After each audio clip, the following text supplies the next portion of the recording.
दिल्ली और देश के दूसरे शहरों क्षेत्रों में बहुत से बंगाली रहते हैं। छोटे छोटे व्यापारी, कामकाजी लोग। ये बड़े मृदुभाषी होते हैं।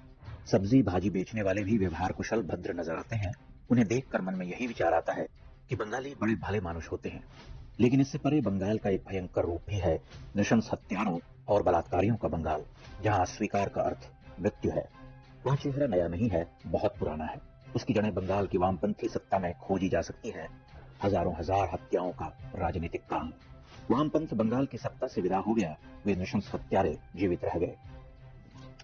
इसके क्या कारण हो सकते हैं? पहला, बंगाल में वामपंथ का गुंडा राज जस का तस रहा। सत्ता का प्रतिनिधित्व बदल गया, उसका स्वरूप अपरिवर्तित रहा, तंत्र नहीं टूटा। सारे वामपंथी बर्बर गुंडे अब ममता बनर्जी के साथ खड़े हैं। दूसरा कारण यह हो सकता है कि बंगाल में राजनीतिक सत्ताएं अत्यधिक असहिष्णु और क्रूर हैं।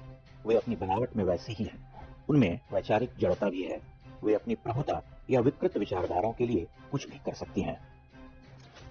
तीसरा कारण यह हो सकता है कि कांग्रेस, वामपंथ या अन्य समान धर्मा क्षेत्रीय दल वैचारिक रूप से ही उग्र और अमानवीय हैं, और जब उनका गठबंधन इस्लाम के साथ होता है तो वे और भी अधिक बर्बर और देशघाती हो जाते हैं। वे शक्ति और राजनीतिक प्रभुत्व के लिए किसी भी हद तक जा सकते हैं। लालू राज से मुक्ति के बाद बिहार में बहुत कुछ बदल गया था। कानून व्यवस्था से लेकर राजनीतिक परिदृश्य तक लालू राज में अपराध हावी था। नीतीश ने बीजेपी के साथ सत्ता संभाली तो परिवर्तन द्रष्टव्य था। लेकिन बंगाल में लोगों ने वामपंथियों से मुक्ति के लिए जिस तृणमूल को चुना, वह तो उग्रतर सिद्ध हो रही है, पाशविक, अमानवीय और पैशाचिक। कोलकाता से मात्र 70 किलोमीटर दूर संदेश खाली में महिलाओं और बच्चियों के साथ मांस रेप के समाचार इसी का प्रमाण है। ममता की जिहादी सेना घरों में घूम घूम कर हिंदू महिलाओं को चुनती रही और उनके साथ पार्टी कार्यालय में बलात्कार होते रहे। 13-14 वर्ष से यह सब चल रहा था, लेकिन क्या किसी को पता नहीं चल पाया? पुलिस पीड़ितों को बलात्कारियों के पास ही वापस भेजती रही और मीडिया की तो बात ही करना व्यर्थ है।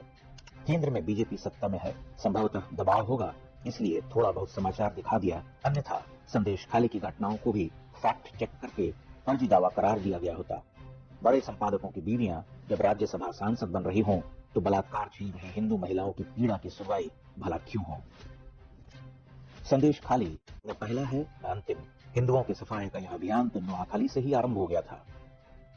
75 वर्ष पहले हजारों हिंदू मार दिए गए, लाखों को मुसलमान बना दिया गया। गांधी जी कहते रहे, यह अमीर और गरीब की लड़ाई है।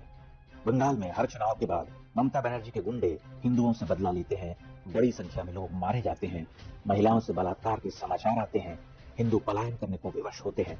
यह स्थिति विस्मित करती है। हमारे लिए यह एक जटिल प्रश्न है कि बंगाल में परिवर्तन का कोई संकेत क्यों नहीं दिखाई देता?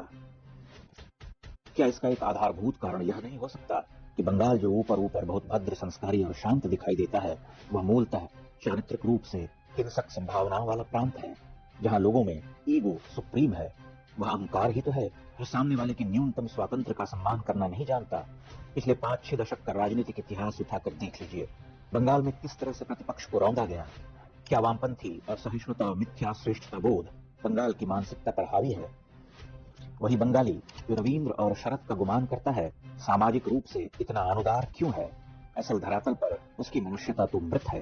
कोमलकांत पदावलियों पर गौरव करने वाला बंगाल, जहां मानव जीवन का बड़ा गहन साहित्यिक चित्रण होता रहा है, वहां इन हत्याओं और बलात्कारों पर बेचैन करने वाली चुप्पियां क्यों हैं? पत्रकारिता जगत में बंगाली समाज के लोग भरे हुए हैं, पर वे इतने बेईमान और अधम क्यों हैं कि सेक्युलरिज्म के नाम पर अपने ही समाज पर हो रहे अत्याचारों पर कुछ नहीं कहते? उन्हें बीजेपी और नरेंद्र मोदी में अधिनायकवाद दिखता है और निर्दोष जनों के विकट रक्तपात पर वे आंखें मूंद लेते हैं, मानो बंगाल प्रश्नों से परे हो। क्या यह कहना ठीक नहीं होगा कि बंगाल का कथित प्रबुद्ध समाज पूरी तरह से पराधीन, अमानवीय और विचारधारा विशेष का गुलाम हो चुका है? क्या उसके पास इन बर्बर भयावह घटनाओं का कोई न्याय संगत तर्क है? क्या उसने मान लिया है कि ये हत्याएं और बलात्कार अनिवार्य हैं, या कि बंगालियों को यह सब करने की नैतिक छूट मिल चुकी है क्योंकि वे कथित तौर पर प्रबुद्ध लोग हैं? हम तो एक बात समझ पाते हैं कि बंगाल का समाज जड़ है, दर्प कूट कूट कर भरा हुआ है। वह किसी से कुछ सीख नहीं सकता, भला कैसे सीखेगा? इतने महान लोगों की धरती है बंगाल, वह तो केवल सिखा सकती है। उसकी यह हिंसा हिंसा नहीं है। पुनः कहना होगा कि यह हिंसक प्रवृत्ति नई नहीं है, बहुत पुरानी है और उसमें निरंतरता है। इस पर विचार किया जाना चाहिए कि वहां की कला, संस्कृति, साहित्यिक धरती इतनी गहरी और बेईमान क्यों है, जिसे यह दशकों पुरानी पशुता दिखाई ही नहीं देती। अगर उसमें मानव जीवन के दुख, उसकी पीड़ा, प्रेम, विछोह, स्त्री के कष्टों का भावप्रवण चित्रण है, तो इस विदग्धकारी अमानुषिक घटना पर उसे काट क्यों मार जाता है?